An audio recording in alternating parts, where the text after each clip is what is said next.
Hello everyone, my name is Joe Spear.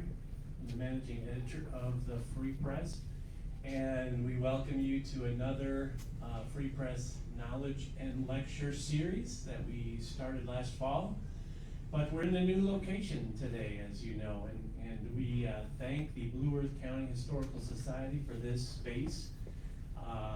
They're allowing us to use it cost-free, so support them, support us. I do want to, before I introduce our guest, ask everybody to silence their cell phone if you haven't already done that.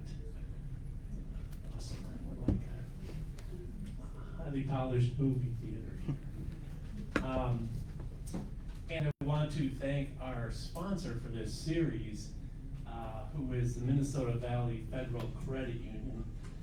They've been serving those who live, work, or do business in Blue Earth, Nicollet, LeSueur, Waseca, Brown, or Whatcom counties since 1934. So we thank those folks again. If you get something out of these events, thank them and mention it to them. It always helps. We are going to record this session like we do all of them, and it's live on our Facebook page. It's recorded on our YouTube channel, and it's on the links can go to the Free Press. And feel free, if you're so inclined on social media, to share it with your friends. That helps us build audience and supports our business. So without further ado, I will introduce our guest. He is Allen Eskens. He'll be discussing his books, his writing, and his research project. He is a best-selling author of 10 books. He is the recipient of the Berry Award, Minnesota Book Award, Left Coast Crime Award, and Silver Falchion Award, and has been a finalist for the Edgar Award, Thriller Award, Anthony Edward Award, and Nero Award. His books have been translated into 23 languages. Allen has a journalism degree from the University of Minnesota and a law degree from Hamline University. After law school, he studied creative writing in the MFA program at Minnesota State University, Mankato, as well as the Loft Literary Center and the Iowa Summer Writers Festival. Let's give a warm welcome to Allen Eskens.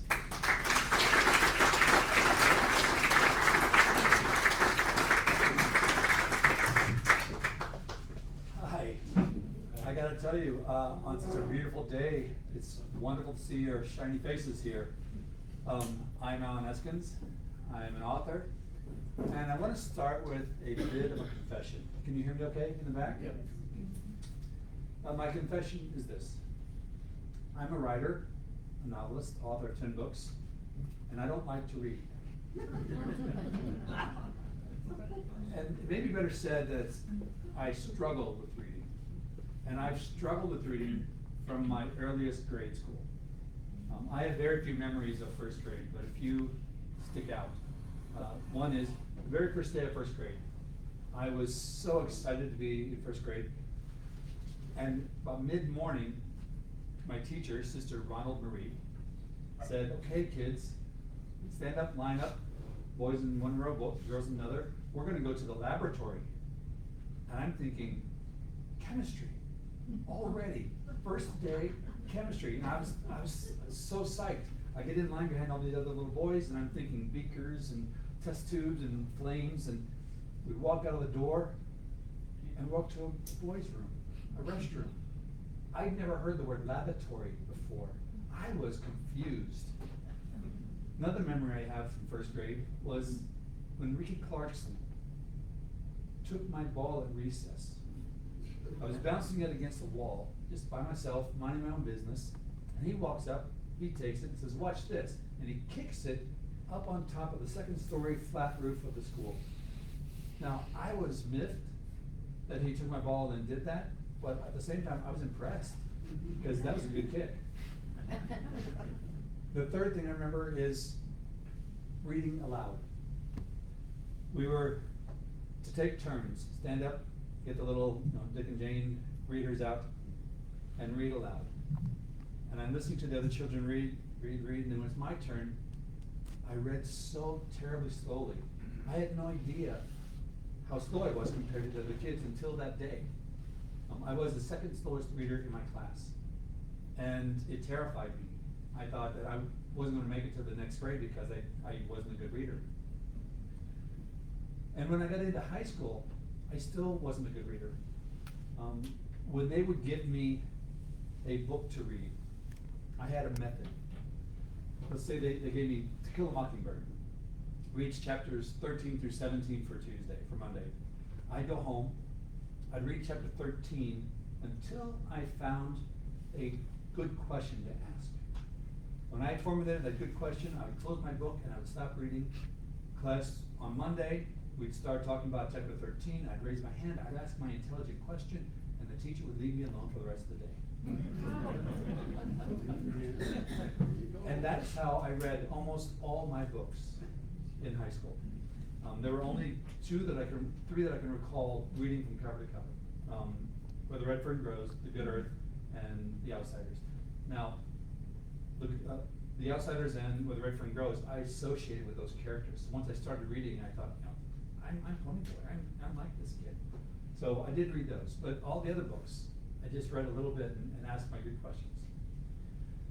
And I come from a family that wasn't big on reading. We didn't have a big library of books at home. In fact, the only books that I can remember having at home were, we had a collection of Encyclopedia Britannicas, and my mother had a collection of Reader's Digest condensed versions. And that was our library, the Reader's Digest condensed versions. So I grew up thinking that the be-all, end-all of being a writer was to be in a Reader's Digest condensed version. That was the epitome of being a writer. So how did someone who struggled with reading become an author? Well, if you've heard me speak before, you've heard me talk about how important theater was in my life. If you haven't, I'll give you a brief background. When I got into high school, I wasn't going to do anything extracurricular, but then my best friend talked me into trying out for the school play, Oklahoma. And we had a great time. And even though it was a Catholic school, one of the funnest parts of being in Oklahoma were the cast parties, including the cast party we had at the director's house, who was the school priest. And he had tubs of beer, and it was help yourself. So yeah, I'm a theater geek. So I got into theater in high school, and it was theater that made me think that I was, even had the potential of going to college. In all my other classes, I was getting C's and D's, but in my theater classes, my chorus classes, I was getting straight A's. So it balanced it out enough that by the time I graduated, I had a 2.5 GPA. But I did really well at the ACT. Now here's a little secret that my parents don't even know. When I took the ACT, I was hungover. We had a cast party the night before, and I was so sure that I wasn't smart enough to go to college, I was basically taking the test to prove that I was not smart enough to go to college. So I woke up, I hadn't studied for it at all. I went in, I took the test, and I did really well. And I don't know how. I think it was just I was so relaxed. I was just like, okay, let's circle that one. And I got into the University of Iowa. And when I got into college, I started studying for the first time in my life because I liked being at the University of Iowa. I had friends there. I was independent. I had a fake ID. I was rocking college. And when I got my first essay paper back, it's an analysis of Othello, it had an F on it. And I thought they figured out I wasn't supposed to be there. So I started buying books on how to study, how to learn, how to write sentences. And my grades started coming up. And by the time I graduated, I transferred to the University of Minnesota, got a degree in journalism, and I was a straight A student. And then to see if I could be a good student in law school, I went to law school. I really had no dream of being a lawyer. But I went to law school, I did really well. I have a very strong analytical side, which I did not know about. I knew I had the creative side, and I love the creative side, but I had no idea I had this analytical side. So I get out of law school, I get a job in St. Peter, and I passed the bar my first time around. And the summer of 1992, my first summer as an attorney, something was missing. And what was missing was that creative side that I love so much in theater. And that's when I decided to write a short story. So, having been someone who doesn't read a lot, doesn't read a lot of short stories, I was good with words.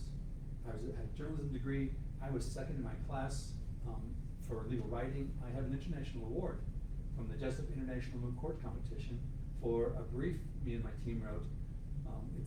We won the best brief in the world, so I figured if I could do that, I could write a story.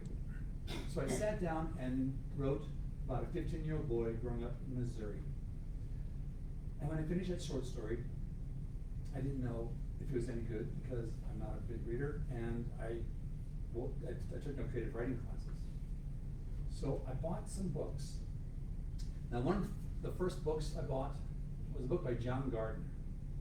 It's called On Becoming a Novelist. I thought with that title, that's perfect for me because that's what I'm thinking about, becoming a novelist. And I read his book. And there was this passage early on in his book where he says, you either have talent or you don't. And if you do not have talent as a writer, you should figure this out early and be done with it so you don't live a frustrated life. I hate John Gardner. Because I was convinced I had no talent, but I wanted to write stories just to express myself creatively, just for my own fun. And so I thought, well, screw him. I'm going to learn how to write, and if I never get published, so what? I'll be writing, I'll be doing something creative at least. So I bought another book, Hero with 1,000 Faces. Has anybody heard of that book? Okay. The Hero with 1,000 Faces by Joseph Campbell changed my life in terms of understanding story. What Joseph Campbell did was he went back over the eons of storytelling, oral storytelling traditions, written storytelling, and he kind of looked at what was consistent throughout all that storytelling. And he came up with what's known as the hero's journey. I had no idea what the hero's journey was, but it's a book or a movie, a story will start out with your protagonist, your hero, in what's called status quo. This is who they are. This is their world. Then something introduces into that world that changes the course of their life. It's called the inciting incident. The inciting incident sets them on a journey. And they can either choose to go on the journey or choose not to. It's usually they don't want to, but they kind of feel compelled to, and they go on this journey. And that journey takes them on an ever-increasing series of conflicts and problems, ever rising to the point, and there's dips and rises, and this is your act 2 in the novel, where your hero, your protagonist, is trying to achieve some goal, and there's all these things stopping him or her, until you get to the climax, and they either prevail or they don't prevail, but you have this ultimate, something happens that ends the journey. And then you have Act 3, which is the denouement, the resolution of what happened at the climax. So I read Joseph Campbell, and I realized that the story I had written had no journey to it. It was just a daydream that I put on paper. So I set out to think, what would I write about if I were going to have a hero's journey? And I decided to take this 15-year-old boy and have him learn about his own racism. Growing up in a society in the 1970s where he believes himself to be completely devoid of prejudice. But when a black family moves in across the road from him, he discovers this undercurrent, this latent, this quiet racism that he didn't know existed inside of him. And that story comes from my own growing up in Missouri. Having left Missouri and looking back on who I was when I was a teenager, I realized that I had notions that were completely backwards, that I didn't, if you'd asked me, I'd have said, like my character in the story says, I'm not prejudiced. And he then goes on to say, I believe blacks can be just as good as whites if they try hard enough. So that was kind of the focal point of this story. But what Joseph Campbell also does is he lays out archetypal characters. You've got the protagonist, the hero. You have the antagonist, the villain. And an antagonist could be nature, it could be a human, it could be a corporation, but the villain, the antagonistic force. But there were other characters that I didn't know existed, and that I learned about by reading that book. Characters like the mentor character. So as I'm writing a story about this kid growing up in Missouri, I gave him a neighbor, Hope Gardner. And the purpose of Hope's role in the story is to subtly guide my protagonist, 15-year-old Bodie Sandin, down the right path. There's sidekicks. Well, the young man who moves in across the road from Bodie, Thomas, becomes a sidekick, but also a mirror. That Thomas's mere presence in the story forces Bodie to see himself and see the world as Thomas sees it. Threshold Guardian. In the book I'm talking about is Nothing More Dangerous, which we'll get to. Oh, we're there now. In that story, there is a character named Beef, who is a Threshold Guardian. Threshold Guardian is a character who, he's not the main antagonist, but he's a kind of antagonist that once the hero defeats him, becomes something of an ally. Think of The Princess Bride. If you know that movie, the swordsman, the giant, those two are Threshold Guardians.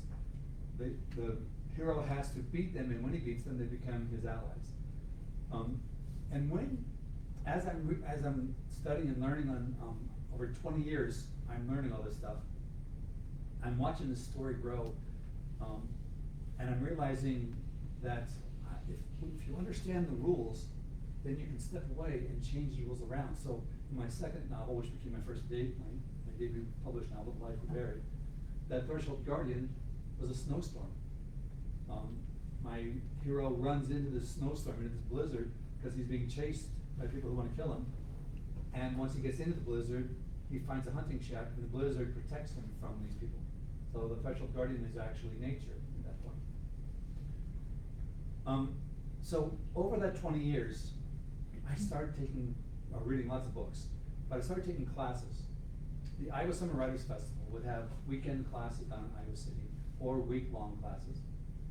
You go down there, you stay the week, and it's rather intensive. You study, like, okay, we're gonna talk just plot for the whole week, or just dialogue for the whole week. And I began to put together a toolbox. And this is my toolbox from the 1990s. Every time I would learn some new craft, some new technique, I would practice it, understand it, but I would write it down so I wouldn't forget it in my toolbox. So I learned about things like in dialogue, how to create tension. You know, if someone asks a question, don't answer the question. If you just stay silent, that creates tension. If you say, well, why are you asking? That creates tension. So there's all these subtle craft things you can do to put tension in dialogue. Story pace. You know, 15 things you can do to speed up pace, 11 things you can do to slow down pace. I was writing down these craft elements, and I was enjoying it. And I learned, in doing that, I developed appreciation for reading that I didn't have before. See, I didn't read well because I couldn't get into my stories. My brain is such that it's always popping. It's always coming up with ideas. It's always daydreaming. To my teachers, great discernment. But when I read a book, I'll be reading along, and all of a sudden, my imagination pulls me out of the book. My creative side just won't shut up. I'm thinking, okay, if I were going to write that sentence, how would I write it? Or it would create a daydream in my head. I'm daydreaming while looking at the book. So I have this inability to get sucked into a story. But once I started learning the craft, I would read books to appreciate the craft. I would read books and be in awe of the voice of To Kill a Mockingbird, or Robert Kingsolver's Poison the Bible, the descriptions in Cormac McCarthy's No Country for Old Men, or The Road. It's in that appreciation for craft that I find enjoyment in reading, which is something I never had before. And then I started learning things about, well, I started taking classes at MSU. And at MSU, I met a teacher by the name of Terry Davis. Now, Terry Davis had a big influence on me. And to give you an example, he walks in one day and he writes on the board the word evoke. He says, that is what you're doing as an author. That is the goal, is to evoke. And what it did was, in that discussion was, I came to understand that writing wasn't about me putting stuff on paper. It was about me trying to communicate with the reader. It was about me trying to get inside your brain and make you think or feel a certain way. And I became obsessed with understanding that level of craft. So after I got my toolbox put together, I could have been a journeyman writer with this information, but I would not have been a good writer. I would have always been telling stories, not evoking emotion from my readers. So to give an example, there's a term called profluence. Profluence is that subconscious pull that takes you from one page to the next, from one chapter to the next. So when you say, I read a book that I couldn't put down, that's because the author used profluence well. They laced their story with questions, suspicions, expectations, that when you read those, your subconscious mind is thinking, okay, if I turn the page, maybe I'll get an answer to that question, or I'll get some clarification on this suspicion I have. And you turn the page, and the answer is not there, but there's another question created. And then 3 chapters later, finally you get the answer to that question over here, but by that time you got a bunch more questions. That's what we writers are trying to do. We're trying to keep you turning pages by using profluence. Another thing is tension. I was listening to a podcast. There's a screenwriter who's in this podcast. And there's a question that all of us writers have been asked: what's more important, plot or character? And his answer was neither. What's most important is tension. Plot and character are there to create tension. And tension is the first, like an equation. The first part of the equation of tension is, I need to get you to relate to my character. I need you to walk in the shoes of my character. So what I'll do is I will put my character in situations that you yourselves may have experienced. You know, a coworker who's hard to get along with, money problems, you know, simple things that on Maslow's hierarchy of needs would be at the very bottom, things that most people have struggled with. And in doing that, I'm making you relate to the character. And if I do my job right, you start to walk in that character's shoes. Now, when I put that character in a situation where on the other side of the door is something great or something terrible, but to get through that door, you have to have this fight. And you don't know, at least I hope my readers don't know, whether or not my protagonist is going to get through that door. I have killed protagonists in my books because I want there to be a doubt in your mind as to whether or not this is going to work out. Because if you have that doubt and you relate to the character, you're going to feel this tension. And when you find yourself putting a book down because it's getting too tense, that means the author's done their job. Because at the end of the day, it's just words on paper. Another thing is emotion. I became obsessed with understanding how to create emotion in writing. That is, in my opinion, the hardest thing to do. Because readers come to the book with different experiences. And so when I'm trying to connect you to my character in a way that you're going to feel emotion, it's going to require that I have you associate with that character to a strong degree. and I don't know everybody's history. So I do my best to try and, create experiences for my character that you will attach yourself to. And then when it comes time for the emotion, you can't just say, Joe felt sad. Because if I say that Joe felt sad, the neocortex is going to take that information, analyze it, and check the box. Yep, Joe felt sad, let's move on. You will not feel a thing. That neocortex is your analytical brain, and it's going to stop you from feeling emotion if you can. So I, as a writer, have to get past that neocortex, and that's a very tricky thing. And it's done, there's a saying, I can't remember who said it, but you can't create emotion with emotion. If I say he was sad, you're not gonna feel sad. If I say he had a tear going down her cheek, you're not gonna feel sad. I gotta put you in the shoes of that character and then walk you through that sadness. And detail by detail, small details, have you experience it, not be told about it. And that, when that is done well, that's a chef's kiss of craft. And the book that did that for me, more than any other, was Where the Red Fern Grows.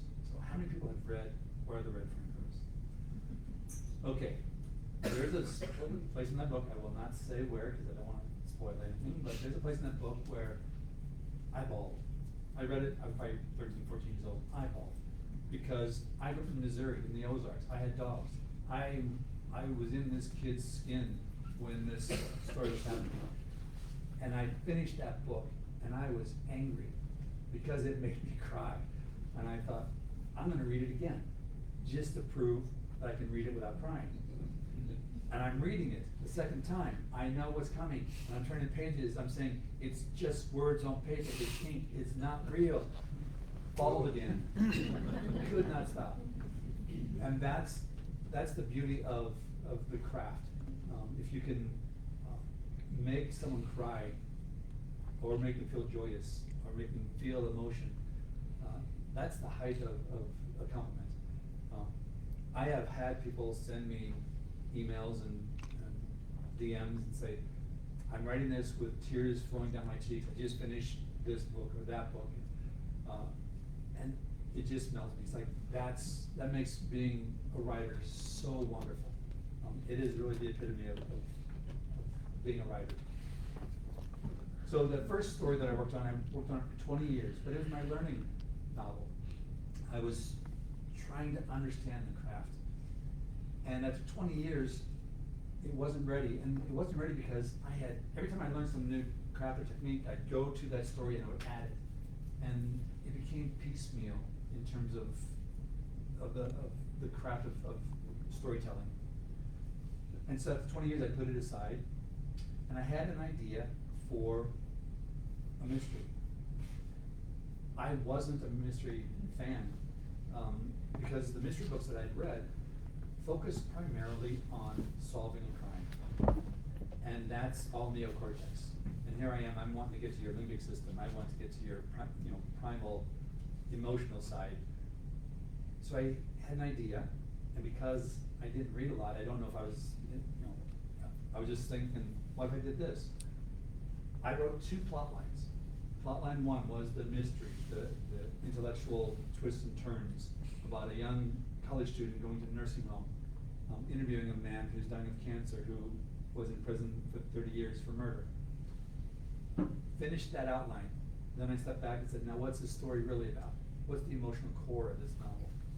It's a story about this college student running away from home.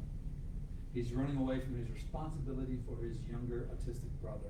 He wants to get out of his responsibility for taking care of his 18-year-old brother. But his mother is dysfunctional. His mother is an alcoholic. And deep down, he knows that Joe knows that if he leaves his brother behind, his brother will not be safe. But it's his only chance. If he goes to college, he could have his own life. If he doesn't, he's going to be responsible for his brother. That's what the story is really about. And if you're going to shed a tear in that book, I'm hoping it's on that side of the plot line. So I wrote that as if that were its own story, as if the mystery didn't exist. Here's a story about this young man running away from home. And then I sat down and carefully wove these two storylines together into a single story. When I finished it, because I am not a big reader, I took it to a couple friends who do read a lot, and I said, can you read this and tell me if it's a novel? They read it and they said, yeah, it's a novel. So I decided to get my novel published, and that was my debut novel, The Life We Bury. Now, there are milestones that you want to hit when you are a writer. The first milestone is, for me, is I wanted to get an agent. I wanted to get an agent because, number one, you can't get into the big publishers without me. But number two, I needed validation. I needed someone to read my manuscript and say, yeah, this is a novel. So I sent it out, and I started getting rejections. And while I was getting rejections, I started writing my third manuscript, because I truly was doing this for my own edification, for my own benefit. I wanted to be creative, and I was going to keep writing stories whether they got published or not.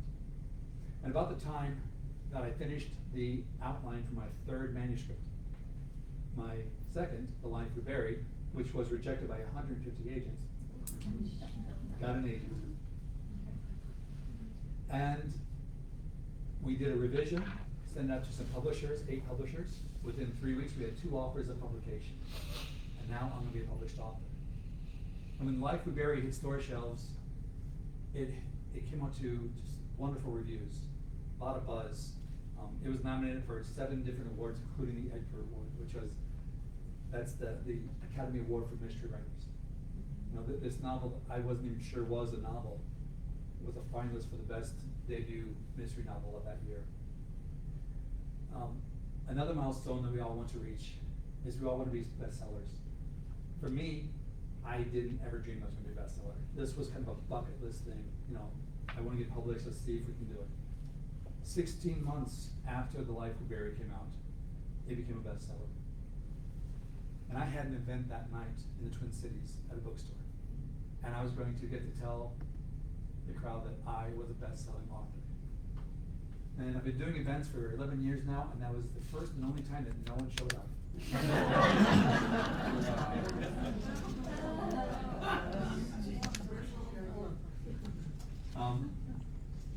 I've written 9 books about this community of characters that I created in The Life We Bury. There's 4 protagonists, 4 heroes, characters that I went on with their story. Joe Talbert, who's the main protagonist in The Life We Bury. Lila Nash's girlfriend. Bodie Sandin, who was that 15-year-old boy, he was an adult law professor in The Life We Bury. And Max Rupert, who was a homicide detective. I liked this community of characters. They were living rent-free in my head, so I thought I was going to keep telling stories about them. And I've written 4 books for Max Rupert. I've written 2 for Joe, 1 for Lila, 1 for Bodie Sandin. And the one for Bodie Sandin, which was my last book before The Quiet Librarian, came out in the fall of 2023. And last year, about this time, I hit another milestone. And that is, I became a Reader's Digest.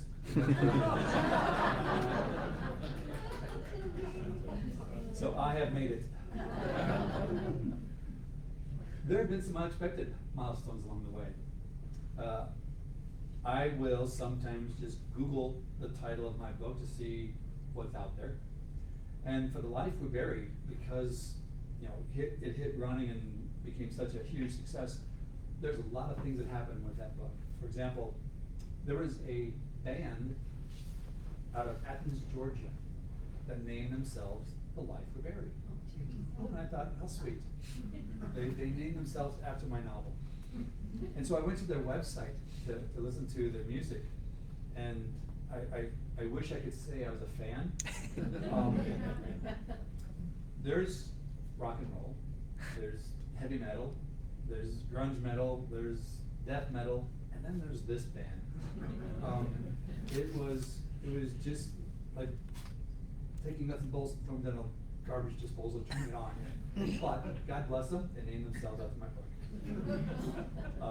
Another unexpected was The Life We Bury was the answer at a trivia contest in North Carolina.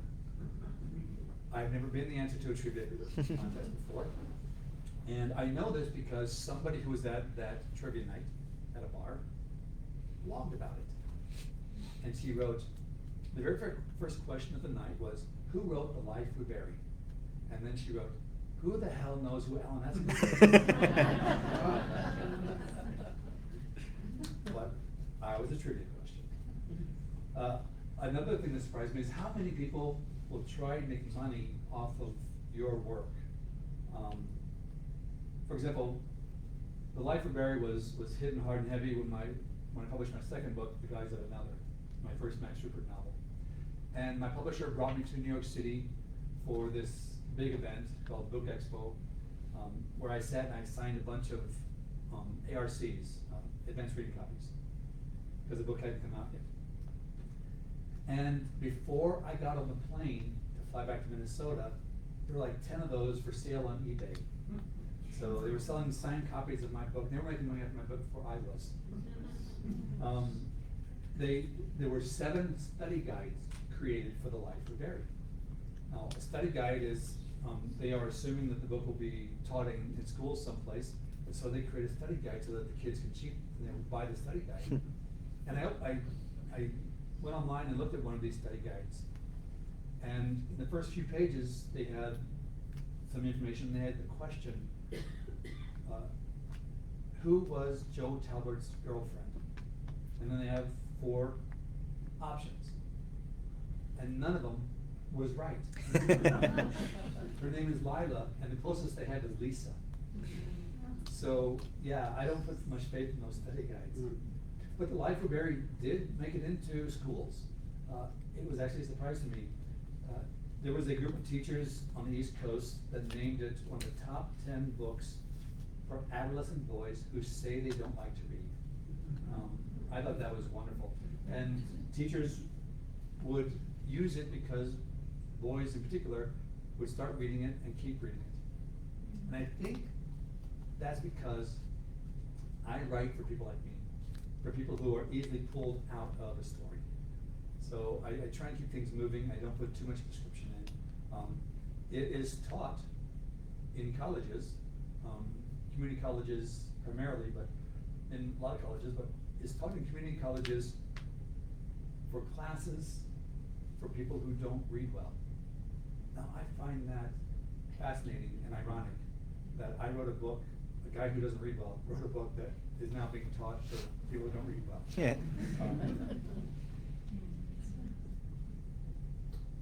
About a year ago, I found that The Life We Bury was a thesis paper for someone getting a bachelor's degree down in Texas. I also found that there was a teacher teaching it just The Life We Bury.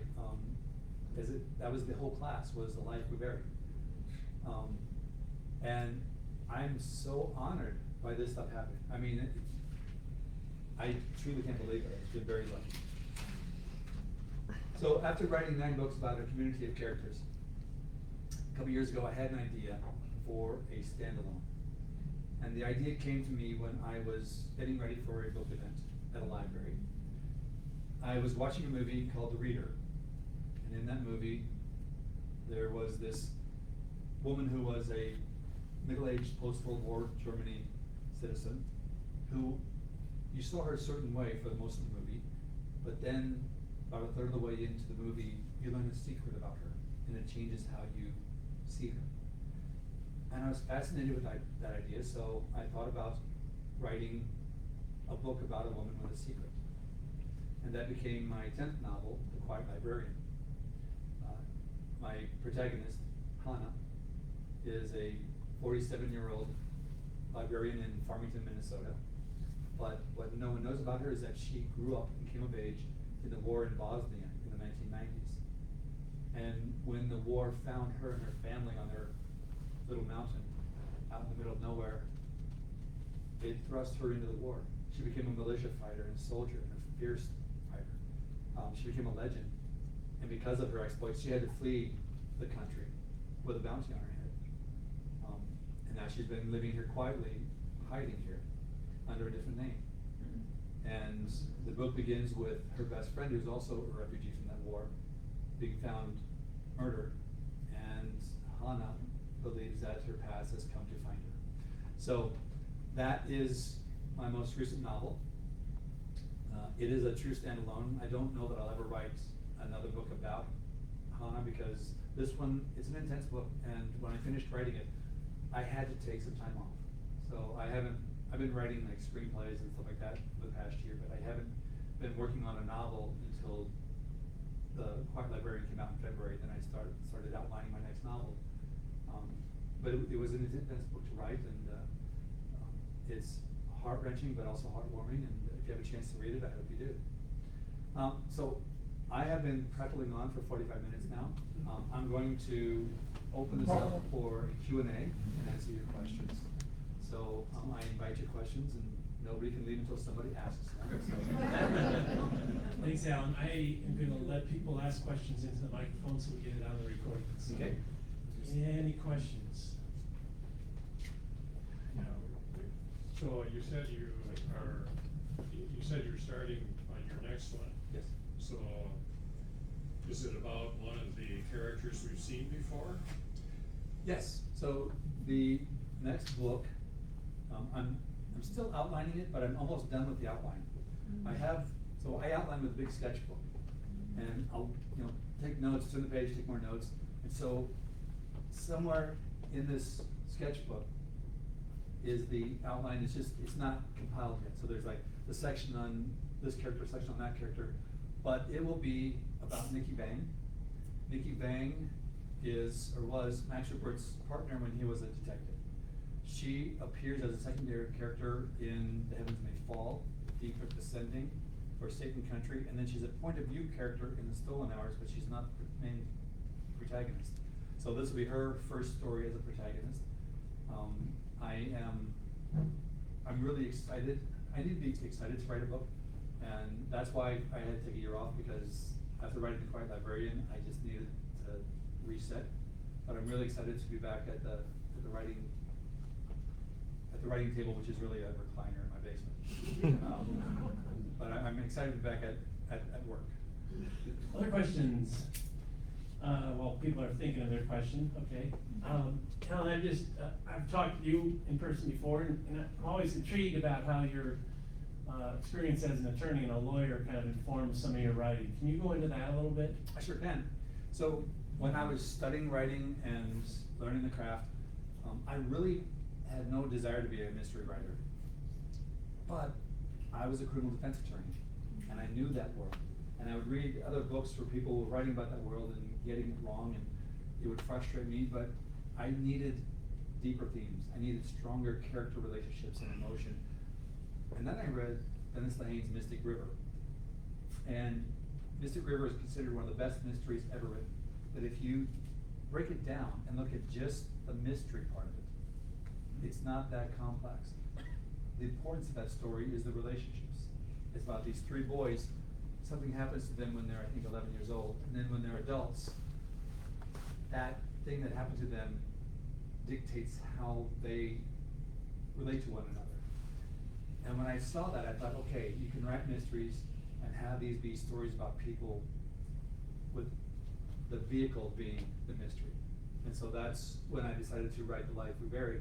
And then when I went back and wrote that book that I worked on for 20 years, Nothing More Dangerous, one of the things I did was put a mystery in there. It's a thread. It's not, I mean, if you were to look at the mystery, it's maybe 25 to 30% of the novel, but it's a thread that weaves from vignette, character arc to character arc, and kind of holds the story together.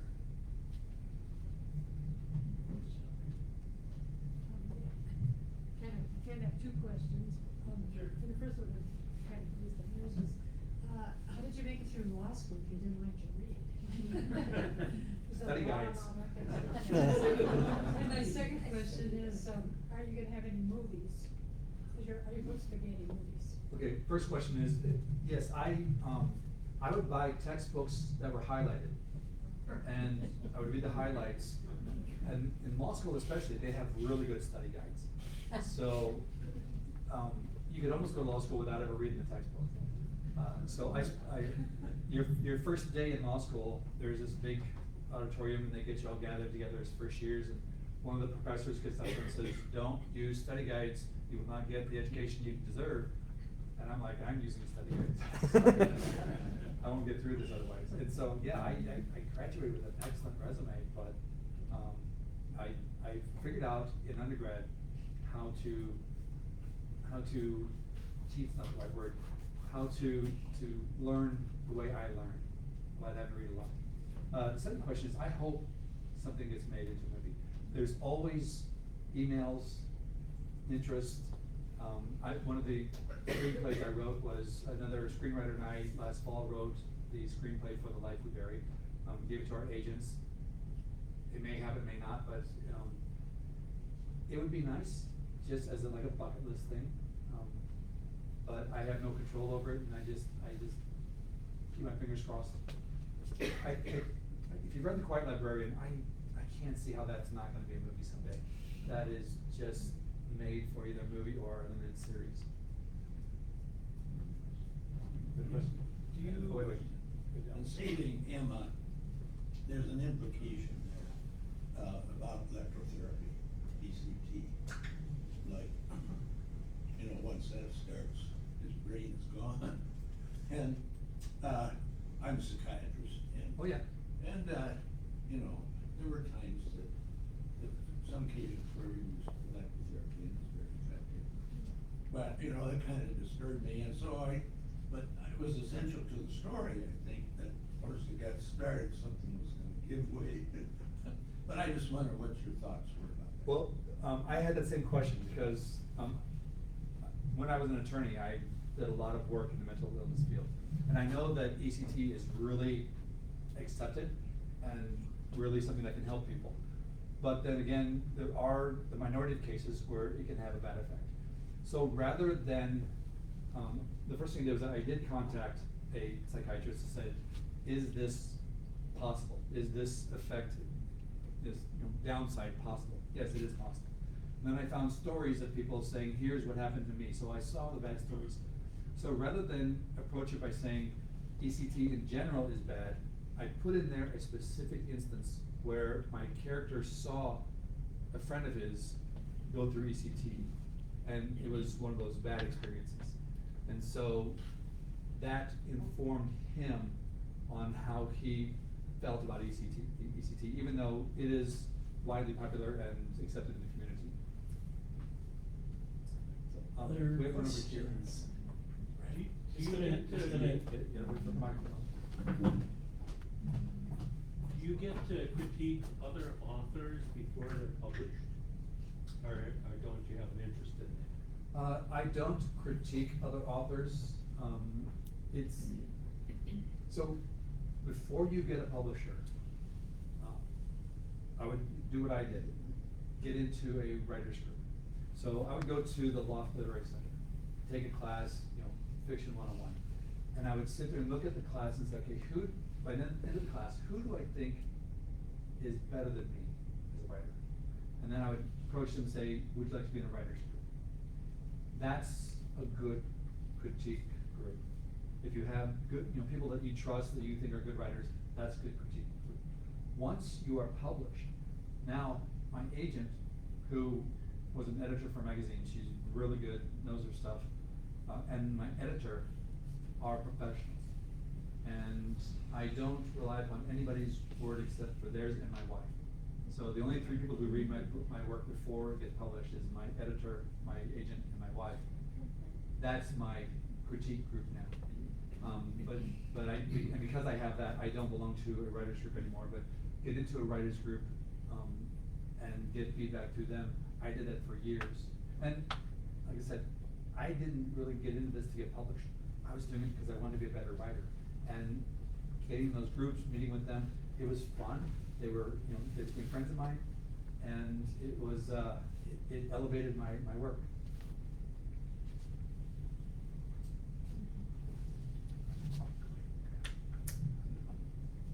You mentioned under the Quiet Librarian that it was very intense for you when you finished. Time to step aside, I suspect. I wasn't anticipating what went on in such detail about the Bosnia war. terrible. And I don't know that I really wanted to know how terrible it was, just because I don't like what war means that we're seeing today, and as you described. And I empathize with you when you say it was intense, and you had to take a break from it. In the 1990s, when the war was happening, I was astute, I was politically astute, I was, I thought I was paying attention to the world. I would see it on TV, and I would just kind of shut it out, because it didn't affect me, so why should I care about what's happening halfway around the world? I was raising a family, I was building a law practice, and so, I find myself doing that today with, with Gaza and Ukraine. I just kind of, it takes a toll, and so to pay attention to it, you have to be ready for, what it brings. So when I got into researching North Bosnia, I had no idea about what that war was about. And for those of you who don't know, the war in Bosnia wasn't so much a battle over land. Like there's a river on one side of the Serbs, on the other side of the Bosnians. The Bosnians and the Serbs lived next door to each other. And when the Bosnians declared independence, the Serbs said no, and it became neighbor fighting neighbor. It was Christian fighting Muslim. It was Serb fighting Bosnian. And in order so the goal was to get the Bosnians out. And that required extermination. That required the atrocities. If you can scare them out, fine. If you can't scare them out, kill them. But it was, there was a lot of atrocities because of the nature of that war. And I had no idea. So, and I read so many stories that I didn't put in the book. But yeah, it was, I needed to understand as much as I could before I wrote the book. What piqued your interest in that story? Okay, the question is, what piqued your interest in that story? Honestly, it was just a matter of timing. I knew my protagonist was going to be around 50 years old. So I went online and said, what happened 30 years ago that would have fit the bill? And it was the war in the Balkans. And I just kind of out of a hat picked Bosnia and started researching it. And kept researching. So that's really what it was. There was also like uprising in Rwanda or someplace like that. It wasn't the one that was on the movie, but and I thought, no, I'll do Bosnia. So it was really the timing of, she would have been 17 in 1995.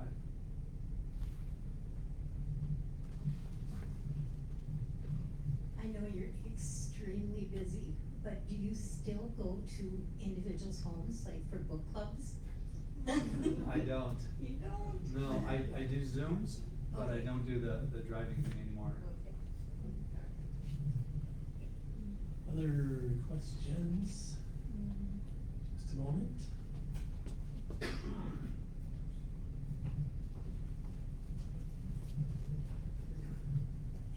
I'm not a writer, I'm an editor, and that's another good way to kill reading for pleasure.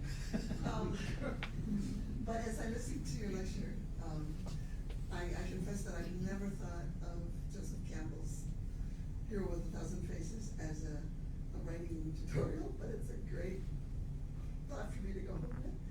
I wondered if you've written anything as boring as a summary of what you present. You obviously enjoy talking about how you discovered how to make craft work for you. Did you say? Have you written about how to make craft work? Because your description was really intriguing. I maybe edit medical writers, but much of what you said is what I have tried to pound into my writers about page turning. And lots of what you said works for anybody who needs to write and convince themselves. I have not. I mean, I wrote down, like I said, my toolbox stuff. I have a couple other notebooks at home that has stuff like that in it. But for me to put that into, when I decided to talk about this today, I normally don't talk about the craft, but this is called a lecture, so I thought, okay, let's talk about something that's a lecture. And so I just jotted down some notes, but I have taught classes, like retreats, seminars kind of thing, but I have, it would be too daunting to write it down in a cogent way so that other writers would appreciate it, I think. And by the way, Great quote. if you want to be a writer and you're thinking about Joseph Campbell, Hero with a Thousand Faces, don't read it. It is very hard to read. It is written at this, here's a big word, eruditious level. But there's another book, The Hero's Journey by Chris Vogler. So Chris Vogler was a screenwriter in Hollywood. He read Joseph Campbell, and he was telling his friends, you know, this is how stories should be. And if you watch Star Wars is right out of Joseph Campbell. And they had not read Joseph Campbell, and they didn't want to because it is really hard to read. So he wrote his own book, which basically is interpreting Joseph Campbell. I don't say dumbing it down, but simplifying it. And so it's Chris Vogler's The Hero's Journey, or The Writer's Journey, one of those two. But much easier book to read, same information. More questions? So, Ellen, one of the things I hear from you is you do a lot of work.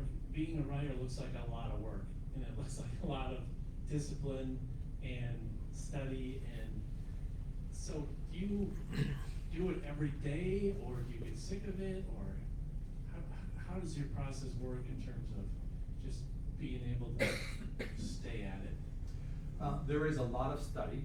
I would agree with that. There is some discipline required, not nearly as much as being a lawyer. But I wouldn't call it work, because I enjoyed it before I became a published author. I did it for fun, is my hobby. So you will find me on any given winter afternoon at 3 o'clock, sitting in my most comfortable recliner, in my pajamas, with a laptop on my lap, and that's me at the office. And I'm daydreaming, and I'm just sitting there, you know, let my mind wander. I have headphones on so I can get deeper inside my own brain and walk around in my character's skin, and you know, write the scene from this character's point of view, and then go back in. Okay, now I'm the other character. How would that character see this scene? And I'm doing the daydreaming that my teachers hated so much when I was in grade school. I do that for a living now. So I can't say it's work.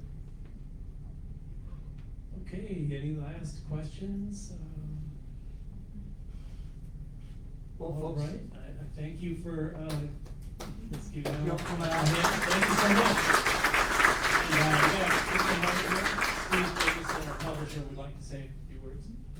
Again, I just wanted to thank the Historical Society for allowing us to use this room. On your way out, please check out their gift shop and their display in the lobby. And you know, spend a little time here because they hosted us today. And thank you again, Alan, for coming. thank you. And some people ask about buying books. I do bring books in case anybody wants to buy one. And if you brought one to be signed, I'd be happy to sign it. I'll be right out the back door there.